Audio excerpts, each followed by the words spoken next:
Non, mon témoignage, c'est que je suis toujours ébloui par ce que Dieu fait. Dieu fait autour de nous, de ce que Dieu fait en nous, de comment Dieu parle fidèlement et d'une manière impeccable en fait. Et j'aime ça. J'aime me réjouir et voir la fidélité de Dieu en toutes choses. Et je pense qu'on peut dire ça à chacun d'entre nous si, si on ne se régale pas des trésors de ce monde.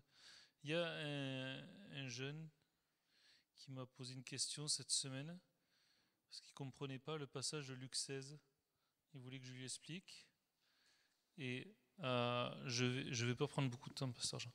Juste, je vais dire deux, trois choses dessus et le culte de la semaine prochaine, ce sera sur Luc 16. Euh, Jésus parle et dit à ses disciples, donc il parle à ses disciples, un homme riche avait un économe qui lui fut dénoncé comme dissipant tous ses biens.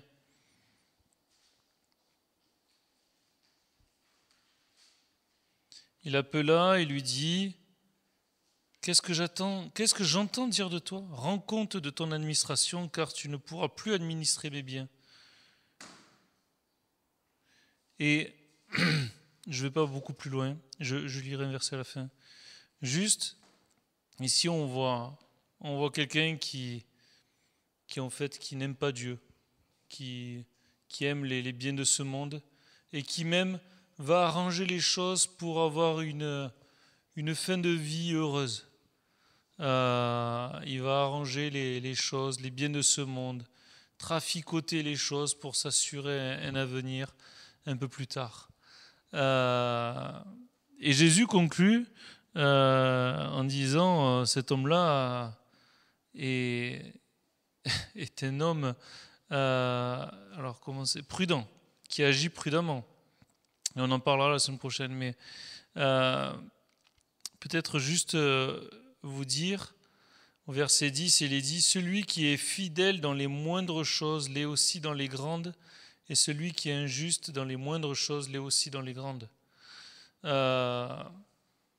savez, il y a une chose que ce passage nous enseigne, c'est que les choses de ce monde, elles vont forcément nous attirer, elles vont forcément demander beaucoup d'investissement, beaucoup de choses, beaucoup de pertes de temps finalement. Et c'est des choses futiles en fait, des richesses injustes, comme c'est appelé tout au long de ce chapitre. Et Jésus dit, si on est fidèle dans les moindres choses, on le sera aussi dans les grandes.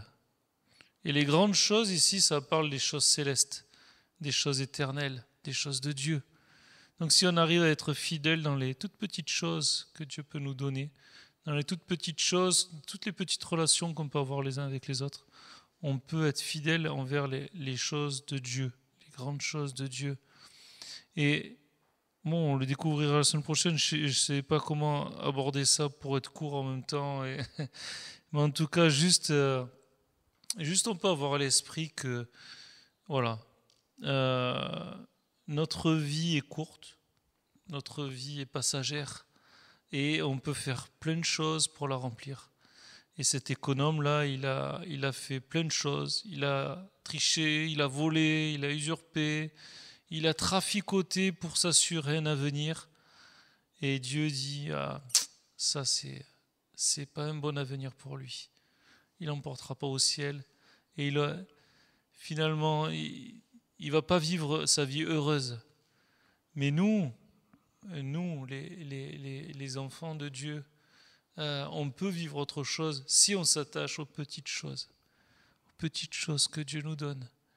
Et des fois, on veut tellement des grandes choses, mais Dieu nous dit non, une petite chose te suffit.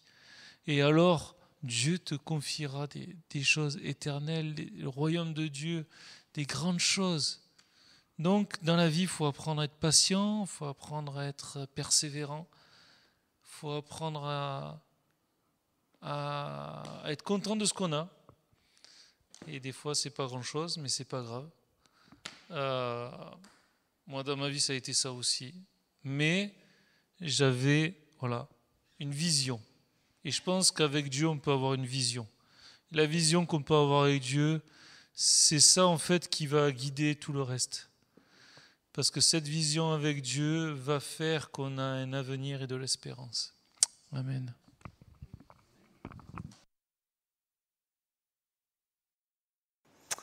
On y va, et devinez où on va. Juge.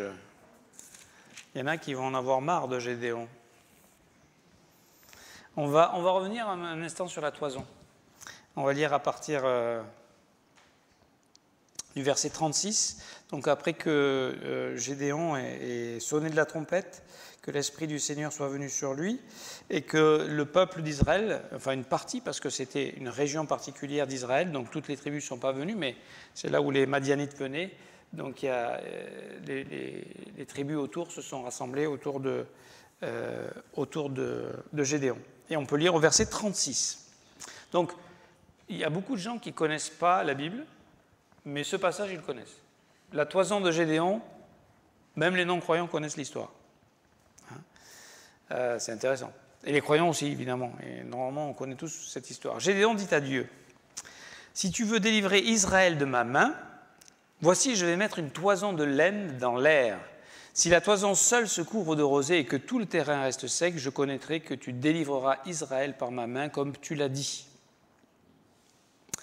Et il arriva ainsi. Le jour suivant, il se leva de bon matin, pressa la toison et en fit sortir la rosée qui donna de l'eau plein une coupe. Gédéon dit à Dieu, « Que ta colère ne s'enflamme point contre moi, et je ne parlerai plus que cette fois. Je voudrais seulement faire encore une épreuve avec la toison. Que la toison seule reste sèche et que tout le terrain se couvre de rosée. » Et Dieu fit ainsi cette nuit-là. La toison seule resta sèche et tout le terrain se couvrit de rosée. C'est un passage très connu et je dirais que, tristement, il est souvent pris hors de son contexte. Il est mal compris, mal interprété et mal appliqué. Et c'est pour ça que je voulais prendre le temps de revenir dessus encore ce soir. Parce qu'on est prompt à interpréter personnellement les Écritures, la parole de Dieu, et en tordre le sens, en jouant avec pour concilier la volonté de Dieu et ma volonté. Mes désirs et la volonté de Dieu et le plan de Dieu. Donc, la première chose, on va avoir 2 points. La première chose, c'est toujours de replacer un texte dans son contexte. Donc, il faut bien comprendre pourquoi il y a cette toison ici. Quel est l'objectif? Quel est le but de Dieu? Et on le verra dans un deuxième temps. Ce qu'on peut dire, on l'a déjà peut-être dit la dernière fois, mais je le répète, ici, Gédéon n'est pas en train de chercher la volonté de Dieu.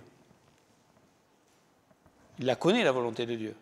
Dieu lui a déjà parlé, Dieu lui a déjà dit ce qu'il allait faire, qu'il a été choisi pour délivrer les Madianites.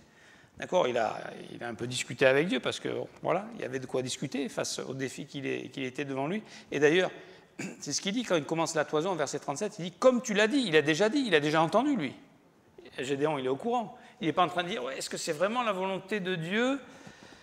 Lui, il sait que c'est la volonté de Dieu pour sa vie. Alors pourquoi il demande ça? Donc, il ne cherche pas, la toison, ce n'est pas pour chercher la volonté de Dieu, parce que beaucoup de chrétiens utilisent la toison pour chercher la volonté de Dieu. La volonté de Dieu, vous ne la trouverez jamais avec une toison. La volonté de Dieu, elle se trouve dans la parole de Dieu. Et la toison, ce n'est pas pour chercher la volonté de Dieu. C'est peut-être pour confirmer le temps, quand il faut agir, pas agir, s'engager, et on va y venir dessus. Est-ce qu'il a besoin d'être encouragé et rassuré pour relever le défi d'obéir à Dieu, d'entrer dans cette guerre contre les Madianites? Évidemment. Évidemment, le défi est gigantesque. Et le défi est tel que Dieu, avant même qu'il aille combattre, va lui donner encore un encouragement. C'est les textes, je ne sais pas si on l'a lu la dernière fois, mais à partir du verset 9 jusqu'au verset 15, où il va voir, Dieu lui dit de descendre dans le camp des ennemis pour entendre quelque chose qui va l'encourager. Et là, il va entendre la vision et l'interprétation d'une vision d'un de ses ennemis. Donc, ce n'est pas subjectif, là, c'est l'ennemi carrément. Et c'est étonnant comment l'ennemi peut même savoir que Gédéon existe et qu'il est un homme de guerre et qu'il a une épée. et que c'est le fils de... C'est ce qu'il dira. Hein. Il dit, son camarade répondit au verset 14, « Ce n'est pas autre chose que l'épée de Gédéon, fils de Joas. » Mais qui connaît Gédéon? Personne ne connaît Gédéon. Il le dit, il est le dernier de la tribu, le plus petit. Enfin, il est inconnu du bataille. Comment il peut connaître ça? Son nom, d'accord? Et Gédéon, bien sûr, a besoin d'être encouragé. Et on a besoin d'être encouragé et Dieu sait comment nous encourager pour faire le pas de l'obéissance, le pas de foi, de dire, ok, je crois à Dieu, donc je vais m'appuyer sur ce que Dieu dit, pas sur ce que je sens, pas sur ce que je veux, mais sur ce que Dieu me demande de faire. Parce que sa parole m'a convaincu. D'accord? La volonté de Dieu, on l'a apprise par la parole de Dieu. C'est comme ça qu'on est convaincu. En fait, donc il n'est pas en train de chercher la volonté de Dieu. Et c'est souvent dans ce contexte-là que les chrétiens utilisent l'expérience de la toison de Gédéon. Et pour ça, et en fait, j'aimerais vous dire que beaucoup de chrétiens pensent naturellement. Et ça veut dire, naturellement, on est facilement superstitieux. Et ce passage-là est utilisé par certains pour alimenter cette superstition naturelle que nous avons chacun en nous. Et je vais vous donner quelques exemples, parce que là, comme ça, vous allez me dire, mais de quoi il parle? Vous allez voir. Je vais, pour illustrer ce que j'essaie de vous communiquer ce soir, je vais vous donner quelques exemples. Vous êtes prêts? Alors, c'est inventé, hein, mais à mon avis, c'est inventé, pas... Je veux dire, je ne sais pas chercher des choses... c'est là, beaucoup de chrétiens vivent comme ça. Vous êtes prêts? Accrochez, mettez-vous votre ceinture, là, parce que là, ça va. Alors, c'est quelqu'un qui se parle à lui-même et qui se dit, « Seigneur, si cette personne me regarde encore 2 fois, cela veut dire que c'est la femme que tu m'as choisie. » Ça fait sourire, mais ça ne fait pas sourire, parce que c'est la réalité de beaucoup de gens. «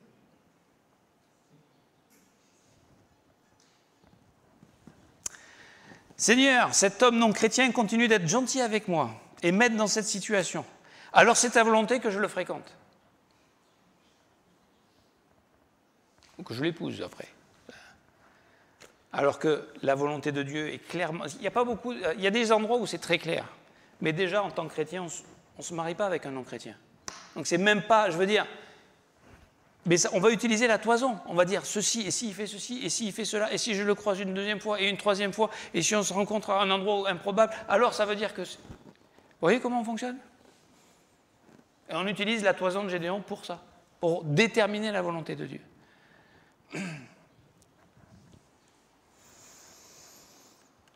Vous en voulez un salé?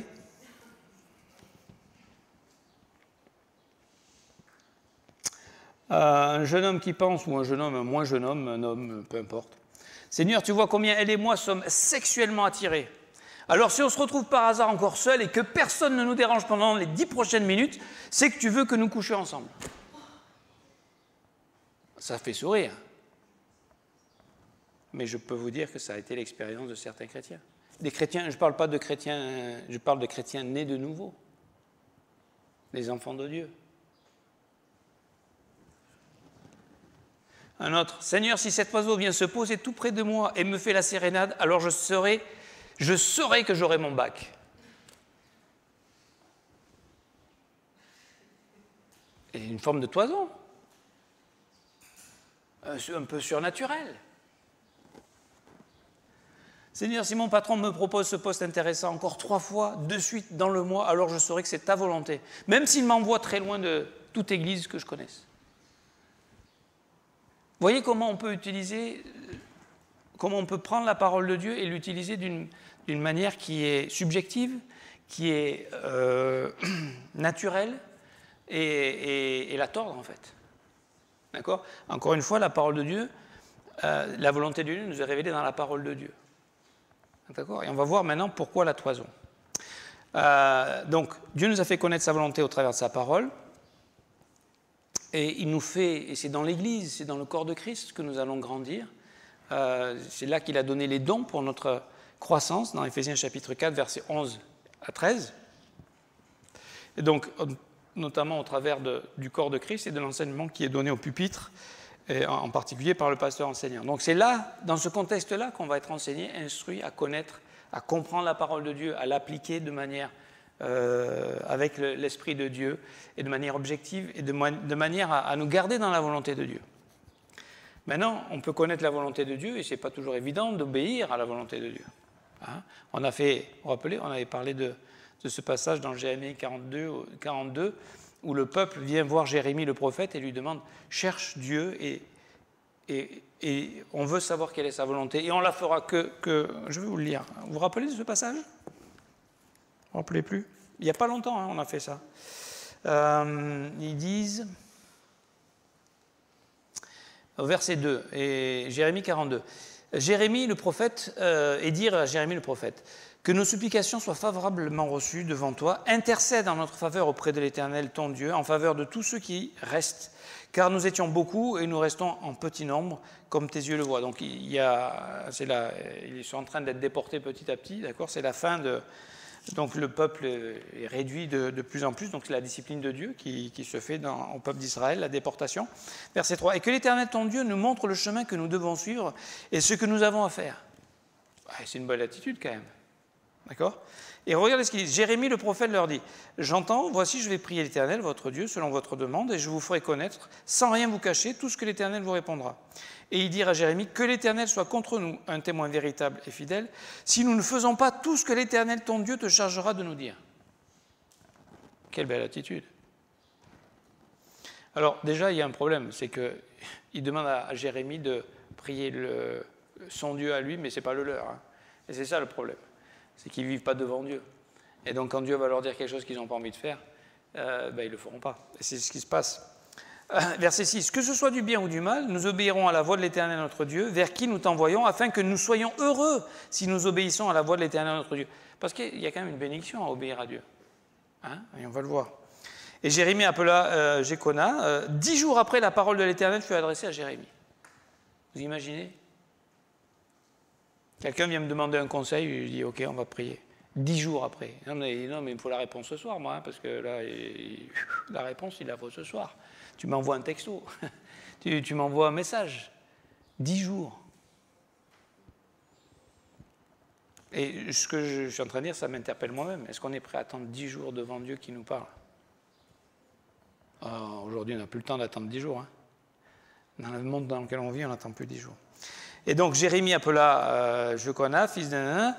Il leur dit ainsi, par l'Éternel, le Dieu d'Israël, vers qui vous m'avez envoyé pour que je lui présente vos supplications. Si vous restez dans ce pays, je vous y établirai, je ne vous détruirai pas, je vous planterai et je ne vous arracherai pas, car je me repens du mal que je vous ai fait. Ne craignez pas le roi de Babylone dont vous avez peur, ne le craignez pas, dit l'Éternel, car je suis avec vous pour vous sauver et vous délivrer de sa main. Je lui inspirerai de la compassion pour vous, il y aura de la pitié pour vous, et il vous laissera demeurer dans votre pays. Mais si vous n'obéissez pas à la voix de l'Éternel, votre Dieu, et si vous dites, nous ne restons pas dans ce pays, non, nous irons au pays d'Égypte, nous ne verrons pas la guerre, nous n'entendrons pas le son de la trompette. Encore la trompette. Vous vous rappelez l'histoire de la trompette ? Le son de la trompette. On ne veut pas être averti, hein, on ne veut pas être appelé. Où nous ne manquerons pas de pain, et c'est là que nous habiterons. Alors écoutez la parole éternelle. Attendez, où est-ce que c'est ?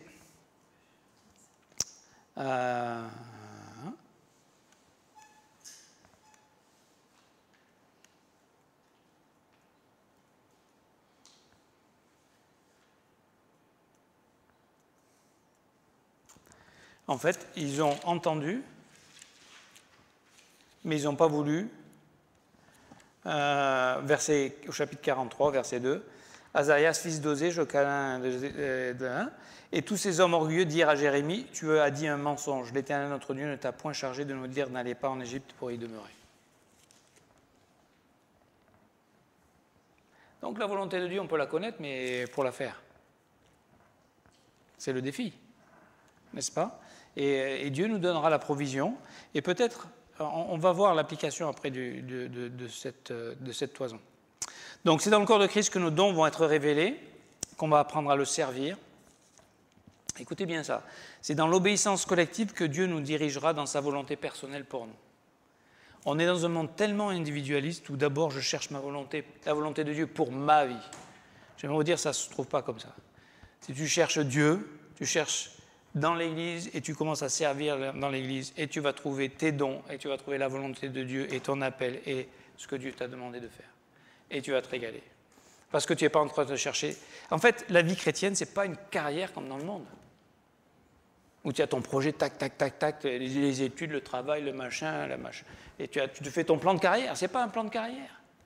C'est une relation avec Dieu. Cette relation, elle se construit dans l'Église, avec les frères et sœurs, autour de la parole de Dieu, qu'on essaye de vivre ensemble et de mettre en pratique.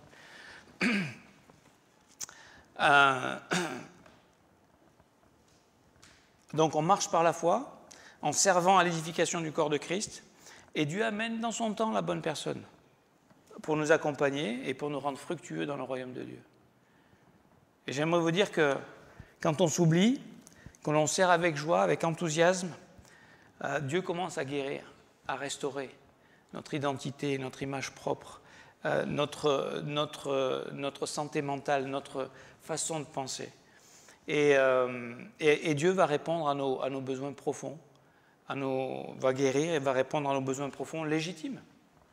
De se marier, ce n'est pas un péché, Dieu l'a prévu, d'accord ? C'est une bonne chose quand c'est le temps de Dieu et quand c'est la volonté de Dieu et quand c'est dirigé et qu'on se soumet à ce que Dieu veut. Et j'aimerais vous dire que j'ai vu ça, alors je ne suis pas un vieux pasteur, mais quand même un petit peu maintenant. Je peux vous dire que les gens qui viennent dans une église pour chercher un conjoint, à tout prix, alors qu'on ait ce désir légitime, ok. Mais si c'est ta vie, c'est calculé pour trouver... alors comme dans cette église, on n'est pas trop nombreux, bon, ben, je vais aller dans une autre église, parce que de toute façon, là, il n'y a rien pour moi. Et les gens pensent comme ça. D'accord ?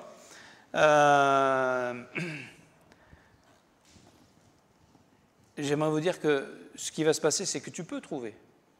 C'est comme dans le psaume, c'est le psaume lequel ? Le psaume 103, 106, où ils ont demandé de la viande et Dieu leur a donné de la viande et en même temps il a amené le dépérissement. C'est-à-dire que tu peux faire ton plan de carrière, tu peux faire ton plan de carrière chrétien, mais c'est le tien, c'est pas le plan de Dieu, c'est pas le projet de Dieu pour toi, d'accord ? Et donc ça sera ni souvent le temps de Dieu et ça sera aussi pas la bonne personne. Pourquoi ? Parce qu'on est en train de faire son plan. Au lieu de rentrer dans le plan que Dieu a préparé pour nous, d'accepter de perdre. Hein, Marc 8, 35, celui qui voudra sauver sa vie, la perdra. Mais celui qui perdra sa vie à cause de moi, de la bonne nouvelle, la sauvera. C'est ça de faire confiance à Dieu. Est-ce qu'on va aller jusqu'au bout ou est-ce qu'on... Non, mais ça, je ne peux pas aller jusque-là. Oh, attends, moi, je contrôle, je gère. Il y a des choses, je donne à Dieu, le reste, je le garde. OK, et on est libre de faire ce qu'on veut. Hein. Mais si ce que tu gardes, ça va pourrir dans ton cœur et dans tes mains. Je te le dis. Et c'est le travail de Dieu de nous apprendre à tout donner, à tout laisser, à lui faire confiance, même pour ce domaine-là. Et quand c'est le temps, c'est le bon temps. Et nous, on est souvent trop pressés. On voudrait accélérer les choses. Et dans le monde dans lequel on vit, on se grille. Tragiquement. Bon, ça c'était juste un dernier point pour conclure cette partie. Rien n'est meilleur, ni plus enthousiasmant, ni plus sécurisant que la volonté de Dieu. Je le redis. Rien n'est meilleur, ni plus enthousiasmant, ni plus sécurisant que la volonté de Dieu. Tu pourrais le témoigner, Aurélie. Hein, la volonté de Dieu, c'était qu'ils aillent dans la jungle, et là-bas, ils ont trouvé la sécurité de Dieu, que peut-être ils n'auraient pas trouvé en restant en France. Ok ? Quelle est donc l'explication et l'application que nous pouvons faire de la toison de Gédéon ? Donc l'explication. Dans le contexte, Gédéon est appelé par Dieu pour être le leader, hein, pour conduire son peuple, et notamment pour le délivrer de l'asservissement terrible des Madianites. Là, ça c'est la situation.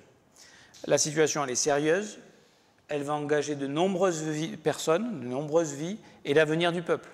Donc on n'est pas là en train de savoir est-ce que je prends du pain de mie, du pain complet, du pain aux céréales, du pain blanc, de la baguette. Je veux dire, ça a son importance, mais je veux dire, on est d'accord. On est là face à des décisions qui sont importantes et qui engagent d'autres personnes. Gédéon, lui, il a déjà il a déjà entendu l'ange de l'Éternel, d'accord, lui parler directement. Il a l'appel, il a la vision pour délivrer Israël. Mais le peuple, lui, ils n'étaient pas là quand il a eu cette vision. D'accord ? Le peuple, lui. Lui, il est pas. Et comment il peut savoir que Gédéon. Je veux dire, comment il pourrait savoir que Gédéon, Dieu lui a parlé? Parce que là, ils vont s'engager derrière lui. Hein, et on a vu un peu. Donc le peuple a besoin de reconnaître que Gédéon est bien celui qui est appelé par Dieu dans ce projet. Parce qu'ils ne vont pas rentrer dans un projet où il n'y a pas Dieu dedans. Hein? En tout cas, je ne vous encourage pas à rentrer dans un projet, à suivre quelqu'un qui dit que Dieu lui a parlé, parce qu'il y a beaucoup de gens qui peuvent dire « Ah, Dieu m'a parlé ». Ok, mais et moi aussi, je peux vous dire « Et Dieu m'a parlé ». Non, mais comment tu sais que c'est Dieu vraiment qui t'a parlé? Hein?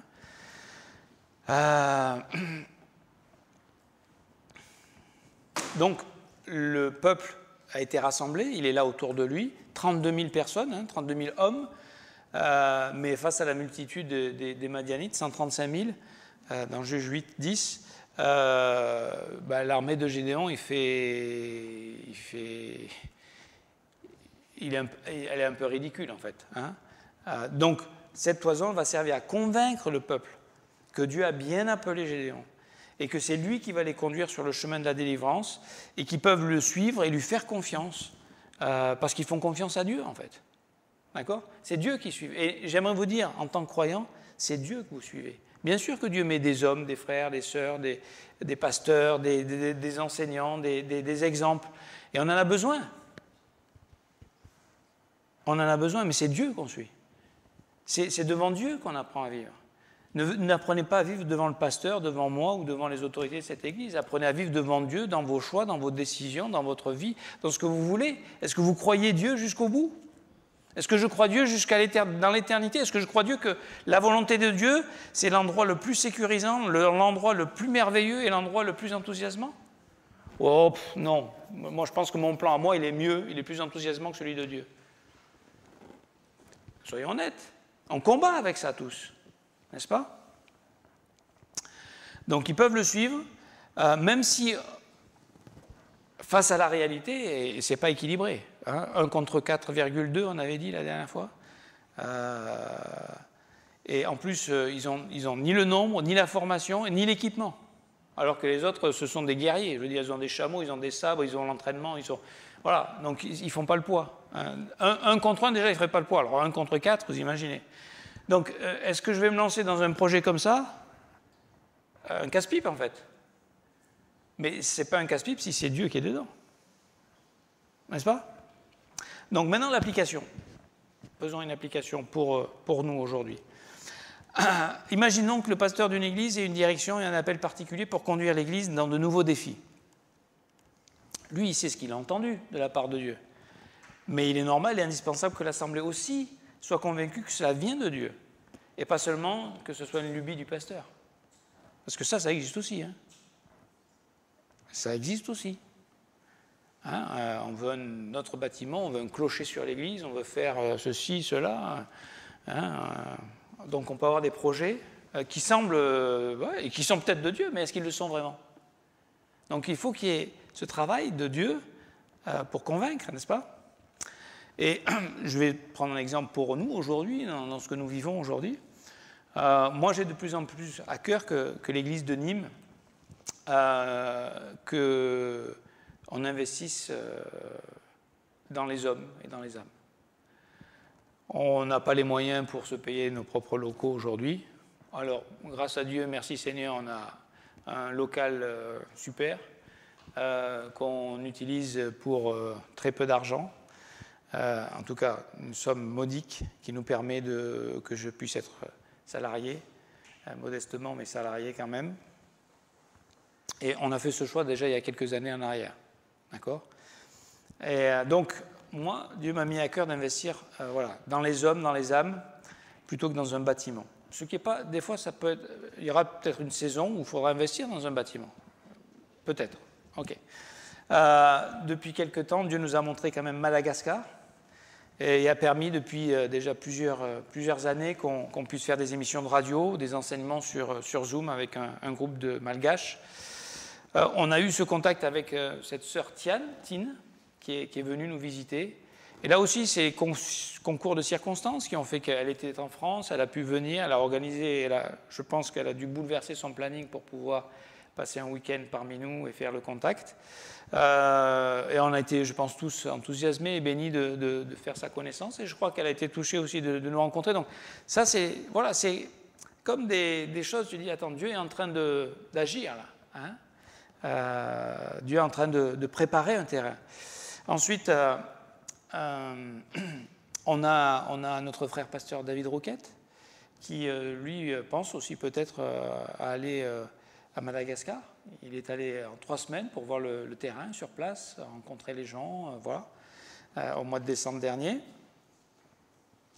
Et avec son épouse, donc il serait prêt peut-être à aller. Dernièrement, j'ai discuté avec André, notre frère André Touche, et il organise, et peut-être si certains sont intéressés, en tout cas, je trouve que c'est passionnant. Je ne peux pas y aller parce que ça tombe la semaine d'évangélisation avec l'église de Montpellier. Mais donc, je crois que c'est du 21 au 28 ou 27 ou 25 juillet. Il fait une formation avec 2 autres personnes pour donner les clés d'apprentissage d'un langage. Comment apprendre, c'est ce que vous avez appris en Angleterre notamment, comment apprendre une autre langue. D'accord ? Alors, il vaut mieux être un peu jeune quand même. D'accord ? C'est plus facile. Mais, en tout cas, à tout âge, pourquoi pas. Mais comment ? Et donc, il fait ça au mois de juillet, et devinez quelle langue ils vont apprendre ? Le malgache. En 1 semaine, ils vont parler malgache. Non, je ne sais pas s'ils vont... En tout cas, ils vont apprendre les clés pour apprendre un langage. D'accord ? Donc, tout ça, c'est comme des choses que Dieu met en place. Donc, oui, il y a encore du travail à faire. Il y a encore à préciser le projet, à bien s'assurer que, attendre le temps de Dieu, attendre les feux verts de Dieu, attendre que la toison. Dieu nous dit c'est le moment, et que Dieu nous encourage, nous dit voilà, allez, c'est le moment, il faut y aller. Et ce que j'ai beaucoup aimé en parlant avec André, on a eu une belle réunion hier, et il m'a dit l'argent c'est jamais le problème. C'est pas le problème. Est-ce que c'est le temps et la volonté de Dieu ? Parce que la volonté de Dieu, l'œuvre de Dieu ne manquera jamais des moyens de Dieu. Donc si c'est le temps, si c'est la volonté de Dieu, ça va se faire. Donc, quelle est la toison que nous allons mettre devant Dieu pour que nous soyons ensemble ? Parce que moi, j'ai cette vision, moi, j'ai ça à cœur. Mais il faut que l'Église embrasse cette vision. Parce que c'est un travail, c'est le corps de Christ qui doit apporter ça ensemble. D'accord ? Donc, à moi de communiquer ça, à moi de vous interpeller, de vous encourager avec ça. Comment est-ce que Dieu va nous convaincre, chacun en particulier, et comme un corps tout entier, pour nous investir et nous engager dans quelque chose qui est au-delà de notre mesure ? Soyons honnêtes. D'accord ? Pasteur François, qui est le comptable de l'Église aussi, parmi ses casquettes, aujourd'hui, on n'a pas les moyens de soutenir un missionnaire à l'étranger. D'accord ? L'Église n'a pas les moyens. Aujourd'hui, dans les conditions dans lesquelles nous sommes. Mais est-ce que si on fait que des choses... Alors, évidemment, on ne cherche pas des choses insensées et impossibles. OK ? Mais est-ce que ce n'est pas la volonté de Dieu qu'on aille jusqu'aux extrémités de la terre ? Est-ce que ce n'est pas la volonté de Dieu que nous, aujourd'hui, avec nos moyens, qui sont au-dessus de la majorité de la plupart des gens qui vivent sur cette terre, on ne puisse pas investir quelque chose d'éternel dans un pays étranger ? Et alors, je veux dire, on ne va pas changer le pays. On ne va pas changer la politique du pays, la corruption du pays peut-être, mais si on peut rencontrer quelques personnes, si on peut faire la différence dans la vie de quelques personnes, si on peut avoir des frères et sœurs malgaches qui, à leur tour, vont saisir ce message de l'Évangile, de la grâce de Dieu, et avoir un impact eux-mêmes dans leur propre pays. Voilà ce qu'on souhaite, voilà ce qu'on désire, voilà le projet qu'on a. Et on croit que l'Évangile, c'est le moyen pour changer la façon de penser des gens et pour les rendre capables de se prendre en main, de s'assumer. Parce qu'il faut bien reconnaître, on va dans un pays qui est très pauvre, qui a beaucoup de problèmes. D'accord ? Et donc, nous, on ne vient pas avec de l'argent pour nourrir tout le monde à Madagascar. On vient pour apporter cette bonne nouvelle. Et ceux qui la saisiront, ceux qui la prendront, pourront avoir une autre vision de leur vie que simplement de survivre. d'accord, de vivre pour Dieu et de vivre avec Dieu. Donc, en fait, ce n'est pas plus d'argent ou plus de moyens dont on a besoin. Ce qu'il nous faut, c'est plus de foi. C'est plus d'attention, c'est plus d'écoute à la voix de Dieu. Hein? Et c'est ce que Dieu dit, écoutez-moi, moi, qu'est-ce que je veux, moi, qu'est-ce que je dis, moi. Et vous savez, il y a beaucoup de choses qui viennent là, mais un de nos problèmes, c'est que nous comptons trop sur nous-mêmes et sur nos propres forces. Et Dieu nous dit, mais je suis là, moi. En fait, le défi, il est impossible pour Gédéon par ses propres forces. D'accord ? Et Dieu va le compliquer encore plus en lui disant, attends, vous êtes 32 000, mais là, si vous y arrivez, vous allez croire que c'est vous qui avez pu le faire. Donc on va enlever déjà tous ceux qui ont peur. C'était dans la loi de Deutéronome, ceux qui avaient peur, qui ne voulaient pas aller à la guerre, ils avaient le droit de ne pas y aller. Hop, vous rentrez chez vous. Donc il y en a déjà 20 000 qui s'en vont, ou 22 000 qui s'en vont. Et après, non, mais 10 000 contre 135 000, mais vous êtes encore trop nombreux. Donc maintenant, allez, on en enlève encore 9 700. De 32 000, on passe à 300, et ça fait 1%, moins d'1%. On en enlève 99 sur 100, vous imaginez ? C'est impossible. C'est impossible pour nous, avec nos forces, en comptant sur nous. Mais si on s'appuie sur Dieu, si on reconnaît notre faiblesse, si on reconnaît notre incapacité, et si on reconnaît qu'on a un grand Dieu qui peut faire des choses au-delà de ce qu'on peut penser ou imaginer. Vous ne croyez pas ? Dans 2 Corinthiens 12, 9, c'est quand je suis faible, c'est alors que je suis fort. Parce que ce n'est pas ma force, c'est la force de Dieu. Et c'est ce qu'on voudrait expérimenter. En tout cas, c'est ça ce qui est merveilleux, c'est que si on rentre dans les œuvres préparées d'avance, on va découvrir que ça va au-delà de ce qu'on pouvait penser ou imaginer. J'imagine que vous n'aviez pas pensé que Dieu puisse faire tout ce qu'il a fait en partant en Papouasie. Donc tu vas par la foi, et puis tu crois, et puis parce que c'est le plan de Dieu, et tu es émerveillé de voir que Dieu peut nous utiliser. Et moi, je crois que Dieu peut utiliser l'église de Nîmes, le corps de Christ de Nîmes, pour faire quelque chose, pour sa gloire et pour notre joie. Et on investit dans ce qui est éternel, et on investit dans ce qui est du ciel, n'est-ce pas ? On a cette vision. Et donc,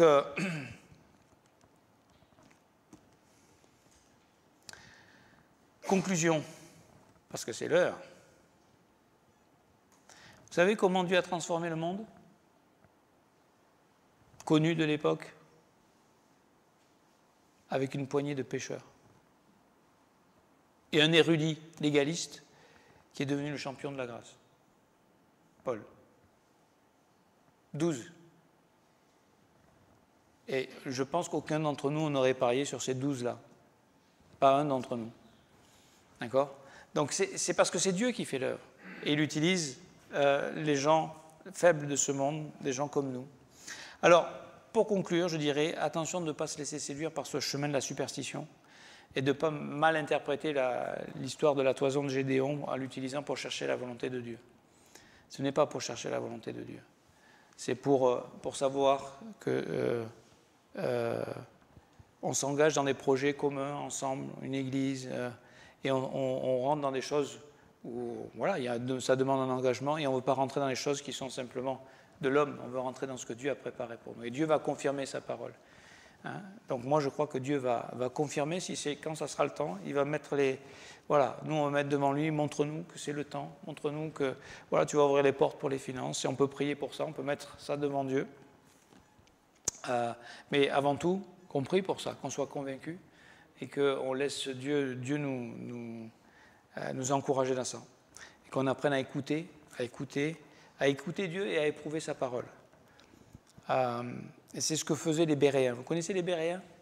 Les hommes et les femmes de Bérée. Dans Actes, chapitre 17, Paul vient de Thessalonique et il arrive à Bérée. Et les frères, donc dès qu'ils entendent, voici ce qu'ils faisaient. Aussitôt, les frères firent partir de nuit Paul et Silas pour Bérée. Lorsqu'ils furent arrivés, ils entrèrent dans la synagogue des Juifs. Donc, c'était la stratégie. Ils avaient une stratégie. Ils allaient parler d'abord aux Juifs. Ces Juifs avaient des sentiments plus nobles que ceux de Thessalonique. Ils reçurent la parole avec beaucoup d'empressement et ils examinaient chaque jour les Écritures pour voir si ce qu'on leur disait était exact. Et moi, j'aimerais nous encourager à ça. Qu'est-ce que Dieu dit ? Quelle est la volonté de Dieu ? Qu'est-ce que Dieu me dit à moi ? Et comment je vis devant Dieu ? Et j'examine. Et comment je fais ? J'examine la parole de Dieu. Je vis devant la parole de Dieu. Je vis par la parole de Dieu. Je vis avec la parole de Dieu. Je prie la parole de Dieu. D'accord? C'est le Seigneur. Et il se révèle, et il parle, et il confirme sa parole. Et là, on découvre que on commence à connaître la volonté de Dieu, et on commence à rentrer dans la volonté de Dieu. Et quand il y aura des défis comme celui de Gédéon, Dieu mettra sa main pour nous montrer que c'est bien lui qui est là. Et il convaincra l'ensemble que c'est bien la direction que l'on doit prendre. D'accord? Ça vous a paru clair? Bon, ben j'espère, en tout cas. Seigneur, merci, et bénis ta parole, et apprends-nous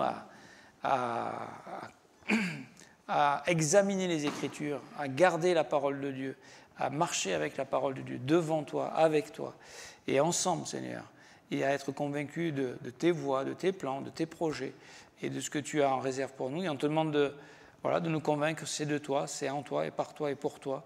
Et je te prie pour les projets qui sont devant nous, pour ce projet Madagascar, Seigneur, que tu le confirmes, parce que c'est ta volonté, et quand ce sera le temps, Seigneur, que tu ouvres les portes pour nous, et que tu nous émerveilles de voir que tu es ce Dieu qui pourvoit et qui conduit toutes choses, Seigneur. Je te remets l'assemblée, je te demande ta protection pour nos jeunes encore, pour ceux qui passent leurs examens, pour ceux qui vont passer leur bac, et je te demande de les fortifier, de les aider, de les bénir, dans le nom de Jésus-Christ. Amen.